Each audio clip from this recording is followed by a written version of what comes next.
ಜೀವ ಹೆದರಿ ಬಂತು ಕೈಯಾಗ ಅದ್ಯಾಕೋ ನಿನ್ನ ಹಾವ ಭಾವ ಎಲ್ಲ ಕಂಡಾಗ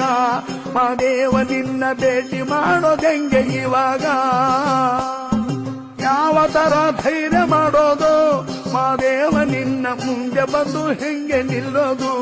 ನೀನಾರ ಹೇಳು ಹೆಂಗೆ ನಿನ್ನ ಮನಸ್ಸು ಗೆಲ್ಲೋದು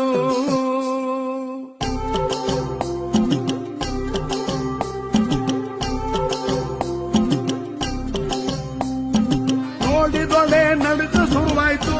ಮಾದೇವ ನಿನ್ನ ವರ್ಷ ಕಂಡು ಕಾಬಿ ಆಗೋಯ್ತು ಆದ್ರೂನು ನಿನ್ನ ಪಾದಗತಿ ಎಂದು ಬಂದಾಯ್ತು ತುಟಿಯವರೆಗೂ ಮಾತು ಬಂದಿತ್ತು ಮಾದೇವ ನಿನ್ನ ವರ್ತನೆಗೆ ಎಲ್ಲ ಮರ್ತೋಯ್ತು ಅಯ್ಯಯ್ಯೋ ಶಿವ ಅಂದುಕೊಂಡಿದ್ದೆಲ್ಲ ಹಾಳಾಯ್ತು